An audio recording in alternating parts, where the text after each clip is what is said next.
Welcome to the New Planner Podcast, where it's all about helping you successfully enter the financial planning profession and accelerate your financial planning career. This podcast will help you understand the profession, become familiar with the various career paths available to you, and avoid the mistakes that limit your success. Join your host, Caleb Brown, to explore the human side of creating a successful planning career through interviews, personal experience, and insights from the trenches. Let's get started.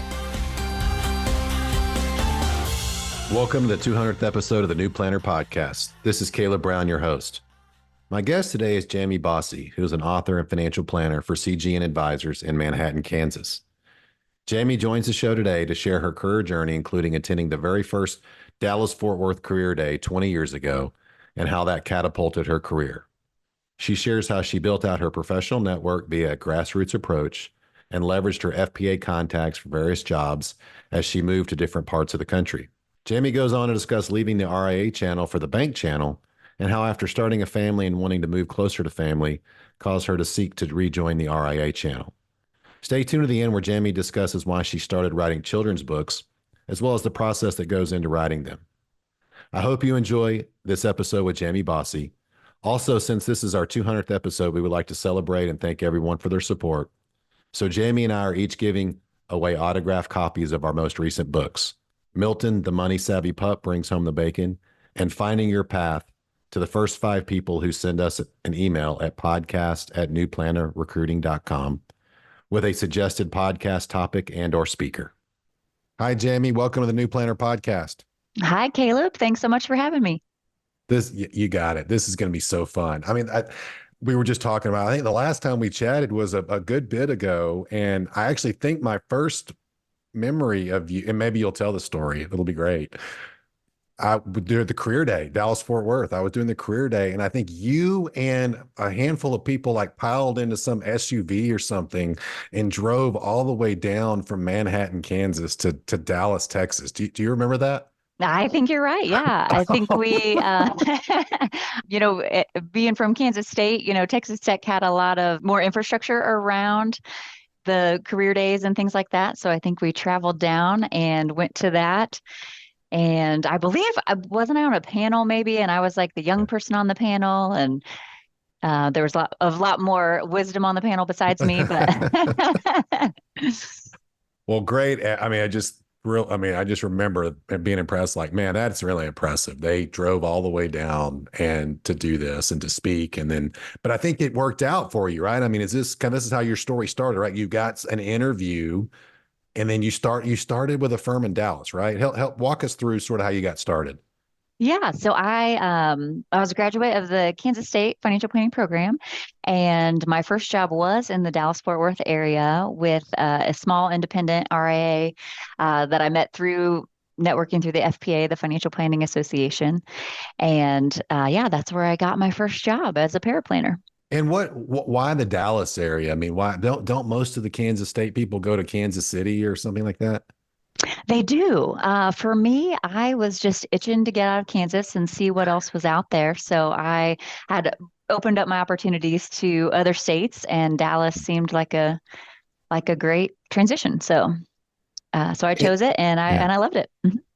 Yeah, and maybe just to step back just for a moment, why did you go to Kansas State and pursue the financial planning program?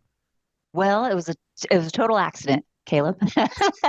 Actually, so I went to K-State to be a teacher, and while I was in college, my parents filed for bankruptcy, and that kind of set off a bunch of questions for me as to, okay, like what even is that? Why is this happening? Are they going to jail? Like, what's going on? And so then I realized at that point that I had not probably gotten a great financial education for myself. And so I ended up taking some personal financial planning classes just for me, just so I could learn what I probably didn't know yet, right? So like, how can I avoid being in a situation like my parents were? And what do I need to know that I don't know? So I took the classes just for me. And then I really liked the first one. I thought it was fascinating. And then I took another one and began to realize that this could be a really cool career path where you could help people navigate things better than my parents did, right? So help them avoid mistakes like this and not get stuck in bad cycles and, plan for a bright future where you're not stressed about money all the time. Wow. I mean, that's a solid why right there. I mean, it's like, hey, I remember sitting at Texas Tech and I remember I would look my very first day in the financial planning program, I look to the left of me and I'm like, where are you guys from? Oh, we're from Denver. We're from, Boston. Like, why are you here? Oh, my parents are a financial planner and they're making me come to this. And I think that's a different story. I mean, but I also knew I was in the right place. So, okay, thanks for sharing that. Wow. That You bet. was a lot going on while you were in college, but I mean, it worked out for you as we're going to talk more about. So you back to so you started with a small RIA. How long did you stay? I mean, what was your role and how long did you stay there? Yeah, so I was in a paraplanner role there, and the firm really focused on airline pilots and divorcees. So it was kind of an interesting mix of clients where I just kind of got to sit in on client meetings and learn how the process worked. And it was a small IRA, so I did everything from I was the compliance officer. I vacuumed at night. I ordered gifts for the main advisor's kids. Things like that. So I was involved in kind of all the day-to-day stuff, and got to see the inner workings of the firm, which was great. I actually left that job for marriage, essentially. So my fiance at the time got a job in Portland, Oregon. So we were moving across the country. And back then, remote work really Yeah. wasn't a thing. So, because we're old like that, Caleb. So moving across the country meant you had to get a new job, right? Yeah. So, but what was cool about that big move was that I was really networked with the Financial Planning Association, and that actually helped me find my next job in Oregon, which was really cool. And well, I want to talk about that, but let's something you said earlier. You were ordering gifts and vacuuming. Here you are. You have a financial planning degree. Why were you stooping to such low levels? Yeah, well, I think because I didn't know any better, honestly, but it was kind of just the firm we were in. I mean, there were 5 people total, 2 of them were part-time. So it really was just a small shop that maybe wasn't always run like a business. If Sure. so we just kind of did what had to be done, and that was that. So then you made the transition to Port. That's a big move. I mean, I think you grew up in Kansas. You were starting your career in Dallas, and here Mhm. you go to Portland. I mean, just talk to us about. I think you said you found the job through FPA and the networking. But what kind of firm did you join, and what was your role there? Yeah, so initially, I had sat with these people at a FPA conference where we had dinner together, and they were from Salem, Oregon, which is about 45 minutes from Portland. But I reached out to them and said, "Hey, I'm moving to Oregon. Who should I know? How should I get involved? Those sort of things." And they were like, "Actually, we run a financial planning firm. It was a husband-wife pair, and they actually did taxes too. So this was in December." And they were like, "This is about to be our busiest season. When you move here, if you want to work for us while you're looking for other jobs and exploring other opportunities, we would love to have your help until we get through tax season." So it was actually just a short-term contract for about a 5-month period where I could kind of get to know the lay of the land and meet people and network. And they were cool with me going to interviews and different things, but they just needed some extra hands on Yeah. deck during that time. So that was really helpful for me to have some income and some support while I was looking. And I did end up not staying with them. They weren't really prepared to have another full-time employee ongoing anyway, but I got a job at Key Private Bank in the kind of the trust services area of the private bank, and they were just starting to build out their financial planning arm. So I was a key piece in kind of figuring out how they were going to do that, how that works with their current structure. And I ended up working there for 7 years. And that was heavily on the investment side at first. And then as they started developing their financial planning offering and what that looked like, and really understanding as a bank what financial planning is, my role changed significantly over my time there, which was cool. That's really neat. I mean, you leverage your network again through the FPA channel to secure something. We probably have some listeners out there that aren't as familiar with the trust and the bank offering. Can you just talk maybe just a little bit more about, I mean, I know you mentioned investment heavy, but just sort of what that looks like. So I think you were working with trust officers and doing those things. hmm Yeah. So in the bank model, everything's kind of formed around banking and trust. So a lot of times people would come to the bank and have a big banking relationship, but then they needed help on the investment side. But there was also a lot of clients who were trust based. So there was, Mm. family trust where you would be Yeah. working with multiple family members in different facets of their lives, and some of them were still earning a lot of money and adding to investments. Others were on the backside of that where they were living off the trust assets, and you had to kind of help them maintain the balance of the account and grow the account while they were, living on those assets, not unlike kind of a retirement scenario. But Gotcha. Okay. So you were there seven. So it seemed like it was a pretty good fit for you for a while, at least while you were in Oregon. yeah, I thought it was a great spot for me to be at that Mhm. time in my career. Being with a large bank, they had seemingly endless resources at the time. It was, they would pay for all the conferences you wanted to go to, all the trainings you wanted. They helped a lot with branding and messaging and professional development. And so that stage in life, it was actually a really great fit for where I wanted to be. So it was great. And then what happened next? Then I had a baby. And being from Kansas, it kind of opened the door to, okay, now that we're family people, do we want Yeah. to get closer to grandparents and have more help around? And then my husband was offered kind of a lateral move with his company. He was on the sales side where he would manage Midwest accounts instead of West Coast accounts. And it seemed like kind of just like a godsend where we're like, okay, so Yeah. they'll pay for the move, they'll pay for everything. You get a raise in pay, but it's actually a big raise in pay because life in Kansas is not as expensive as life in Oregon. And so it seemed like it was the thing to do at the time. So yeah, so we made the move back to Kansas, and that's where you come in again, Caleb, You can't get with rid of me, can you? You just cannot get rid of me. That's right. That's right. So I was kind of networking with people that I had known from the K-State program and that I'd kept Yeah. in touch with over time. And then also with you to figure out, okay, what's going on in Kansas City? Who should I know? And then you had connected me with Aspire. Yeah. And talk to us about that. So you went back to an RIA, right? RIA. And then what role did you come in and what did you do there? Yeah, so I it's a much bigger RA than the first one that Mm. I worked in. So when I describe kind of my career track, it's funny how it's like, it was like too small, maybe too big, and then just right. So like the Goldilocks situations. So what I loved about Aspire was it was really a smaller firm in that, everybody had a voice and could determine kind of the future of the firm, but it was still run like a business in that more so than when I was vacuuming floors in Dallas, So it's a comprehensive financial planning firm, really focused on the planning side, and also managed investments and did some coaching on the human capital side in terms of, career advancement and doing what you want in your career, or maybe starting your own business, those sort of things. Okay.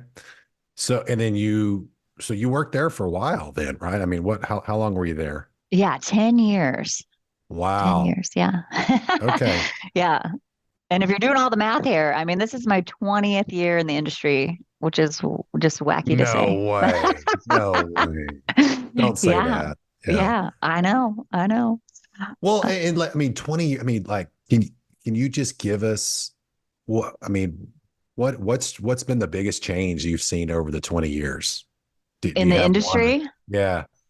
oh man, I would say, I mean, a lot of things have changed. I think it's been fun to see more people getting into the industry from these, CFP board programs in colleges, which is great because I feel like previously it was really just like an insurance and investments old boys club. Yeah. back. And now we see a lot more women. We see a lot more people getting into the industry younger. We see a lot more people focused on the planning side first, not the investment side or insurance side, which is really refreshing. I also would say just the focus on more of the psychological aspects of money is a lot, a bigger part of what we do now in terms of understanding not just like, hey, you need to be saving X amount to do these Yeah. goals that you said, but figuring out like what's holding them back from doing that. So like why do they have these big bad habits around money, or why haven't they been able to save, or why do they feel like money is bad and every time they make some money they sabotage it? So it's been interesting to see more of the psychological aspects that's always been there, but we just understand it more now. Gotcha. Yeah. So you with Aspire, you were there 10 years, but you recently made a change to another firm. I did, Uh, yes. It's very fresh. I started 2 weeks ago at CGN Advisors in Manhattan, Kansas. And it's very similar to how Aspire is set up, a comprehensive financial planning firm, planning first, and investments is a big part of that too. mhm. But for me, so I only lived in Kansas City for about a year. And then I went remote and lived in Manhattan, Kansas. So I Okay. was a remote employee before remote was cool. So that was 2014 when I did that. So I'd been working for the firm in Kansas City remotely like 9 of those 10 years. And then, living in Manhattan, I had been in touch with CGN for as long as they had been around and gotten to know the team really well and thought that it would be a really good fit going forward. So it sounds like it was just a lifestyle move. It was just kind of, I mean, for people, I mean, what is that, about a 2 hour drive from Manhattan to Kansas City? Correct. Yeah. So I would be in the past I would go to Kansas City, 2 to 4 times a month, Okay. kind of depending on what was going on. And when I first moved to Manhattan, I only had one kid, and now I have four. And so now it's just different now with all the activities that the Congratulations. kid. That's, Thank you. And it's just the schedule is different, and all the activities you have to do are different. And getting to Kansas City, even for a day, yeah. just became a lot more of a hassle than it was before. So. Well, you answered my next. I was kind of like, everybody is. I mean, there's a little bit of a disconnect right now between the talent pool and the employers. Talent pool wants virtual, flexible, hybrid. Mhm. Hiring firms, not as much. So Mhm. it sounds like it just. I mean, you're like, hey, I got a virtual gig. I mean, but now are you in person at the new firm, but you're just local and you're there for the kid? Or how is that working? Yeah, good question. So I am mostly in the office now. A lot of people do hybrid here as well, where they maybe work at home 1 day a week or 2 days a week, or whatever that needs to look like. So I anticipate being hybrid depending on what's going on, right? I feel like with 4 kids, there's always someone who has a fever and can't go to school for 48 hours, Yeah. or school's closed for conferences or whatever. So I'll probably do both going forward. But I've enjoyed being kind of back in the office setting and getting to know the team really well and get back into that office dynamic. Yeah, I am noticing that too. Like my students at UGA that had to go through college during COVID, they're like, no, we do not want virtual. We hate Yeah. virtual. We do not. We want to be in the office. So it's like this donut, like, and then like, millennials like us, we're like, no, we don't. We miss the, even an introvert like myself. It's like, man, Mm. I need the culture. I need to hang out with people. I need to be around. Like I need to be Yeah. around people. The virtual thing is tough. Uh, Yeah. Okay, so you're 20 years in. I mean, like, you've got this great career going, and then at some point you decided that you wanted to write a book and become an author. So tell us about that. Yeah. So I have 4 published books currently, working on 2 more. I've always been a writer in different ways. So at previous jobs, at all of them, actually, I would write blogs for the company or short form content, just on financial tips and things like that. And I used to write stories all the time. So I used to write sitcoms when I was a kid. I had all these plans about. Wow, um, impressive. so I really have always loved to write. And when my oldest son, he was 5 years old, and we were shopping at Target, and he had his eye on this giant remote control grave digger thing. And he's like, we need to buy this, Mom. And I was like, well, that's not in our spending plan today. So, we can make a plan and save up for it if you want. And he's like, well, just buy it on Amazon if you don't want to buy it today. And I'm like, well, so that like set off some alarm bells like, okay, I've failed. My kids have no idea how money works. He thinks Amazon's like this free service that just delivers stuff to your door. So we didn't realize that, that's a financial transaction taking place. And so at that point, I tried to figure out, okay, how can I talk to kids about money? Like, what can he even understand at age 5? And how do I start to solidify, healthy money habits and healthy attitudes around money now instead of waiting until, they're in high school and things like that. So I looked for books to read and activities to do, and I wasn't finding very much. So there are some great kids books about money, but I decided I would write a poem about money and use our dog Milton as the main character. And then that poem turned into a book called Milton the Money Savvy Pup Brings Home the Bacon. And so so I took kind of what the research I did on what can kids understand about money, and then now I've kind of distilled it into different topics for different books, and hope to have at least 10 books in the series, eventually. So, yeah. I mean, that's amazing. I mean, as another, I say I'm in the opposite boat. I'm like, oh man, like some people were asking me to write a book, and I was like, what have I gotten myself into? This is really a lot of work. I mean, but I didn't get that. I mean, it sounds like you're really enjoying this. You're putting forth a great content and great service, and it is certainly needed. I mean, my kids are like, when they were younger, like, Dad, just punch it into your phone, like everything. Yep. Like, no, it's like, Yep, that phone has money in it. It's fine, yeah. Right? So can you just like, how long does it take you to write one of these? I mean, forever. So like, so I try to do just like some time blocking and figure out just like concentrated time to work on the books or being creative, right? So for me right now, that looks like when I'm in the hair salon chair. So, so I am 100% gray, but I dye it brown, so no one's ever going to know. So I go to the hair salon every 4 or 5 weeks, and I sit there for about 3 hours because that's how long it takes to put the dye on and sit there and let it marinate or whatever has to happen. So I have dedicated that time when I'm sitting in that chair to writing and creative work. So I like put my phone away. I only work on whatever project I'm working on at the time. So I kind of sit there and write, lyrics for the book or write down the theme or brainstorm what I want to write about. And that's the dedicated time that I have to do that work, which isn't much, right? So, so it does take me, usually about a year to get kind of the whole book from start to finish figured out. And then I don't illustrate the book, someone else does. So then I have to put it in their hands. And so then it can take, maybe a year and a half before from idea to published. Yeah.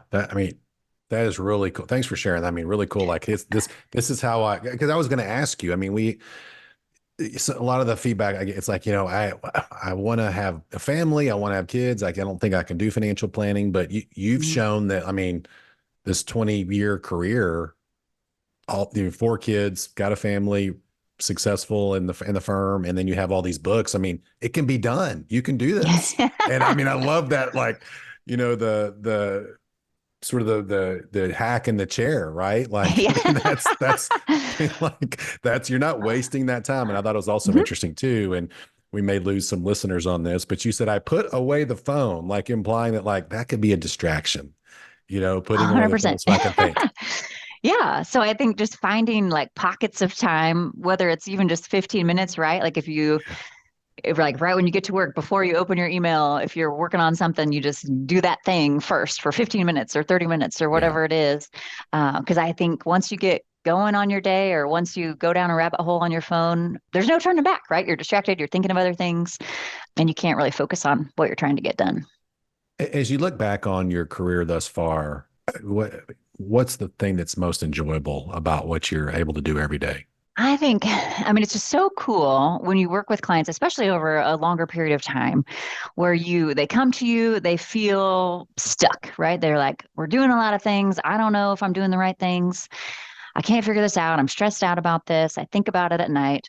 And then you take them from being in that position of being stuck to being in a place where they have a plan and they're confident that they're doing the right things and they don't have to worry about money because they know they're doing the right stuff.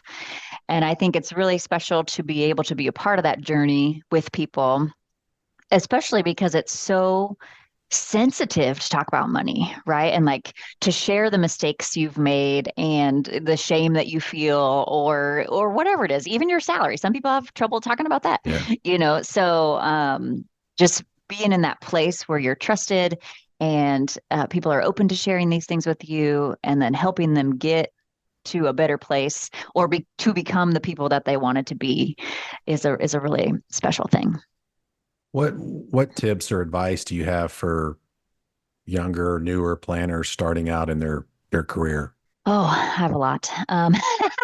So I would say, don't be shy to reach out for help, right? I feel like along the way, I had so many different mentors that I worked with, and not even in a formal relationship, just like, hey, I have some questions, or I'd love to know how you structure your day, or when I became a mom, like talking to other moms about like, how do you figure this out? How do you get to work every day and how do you get the kids picked up and how do you do all these things? Because people want to help and want to be a resource. And I think it's very underutilized, right? Like I think people feel like, oh, those people are busy. I don't want to reach out. I don't want to be a problem. But I would say, the mentors and the relationships that I've had along the way have really helped at every stage of my career. So don't be afraid to reach out.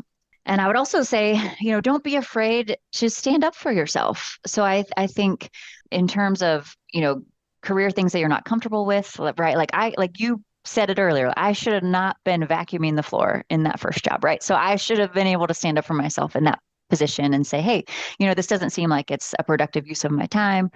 Can we outsource this or whatever? Same goes with salary, things like that. So I know like you put out information for people on like what expected salaries are, Charles Schwab does too. CFP board does too. Do your research. And if you're underpaid or if you feel like, things aren't going the way that they should in your career, like ask some questions and stand up for yourself and say what you want to receive in pay or what you want your career to look like and see where that goes. So, and like stay networked. I feel like my relationship with the Financial Planning Association over time has looked different in different stages of my career. But just the people I've known and been connected to have always been willing to help me, find that next job or brainstorm different ideas or, be a resource on my books and things like that. And so it really is a matter of who you know and not as much of like what you know in the industry to help figure out how you're going to go to that next step. Those are all great. Yeah. Thanks for sharing those. The books. I mean, if someone wants to check out the books, where can they go to look into that further? Yeah. So MiltonTheMoneySavvyPup.com is where the children's books are. And I also have one for grownups called Money Boss Mom, helping young parents be the boss of their financial future. And so Money Boss Mom has a website too, and then they're all available on Amazon.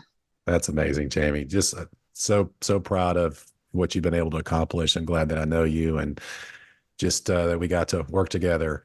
Any final comments or anything else that you'd like to leave the audience with? I would say this is a great career path to be in. I'm excited for your future. Just make sure you keep reaching out to people along the way and taking advantage of the resources that are out there, like Kayla Brown and the FPA. And there's so many cool resources out there, and they're all ready to help. Thanks so much for coming on the show, Jamie. Of course. Thanks for having me.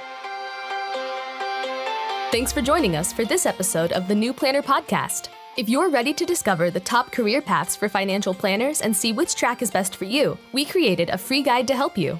Grab your copy of the Financial Planner Career Roadmap at newplannerrecruiting.com/roadmap. There, you'll also find more tools and resources all created to help you build a successful financial planning career. Tune back in next week for another episode, and until then, we're here to help you succeed.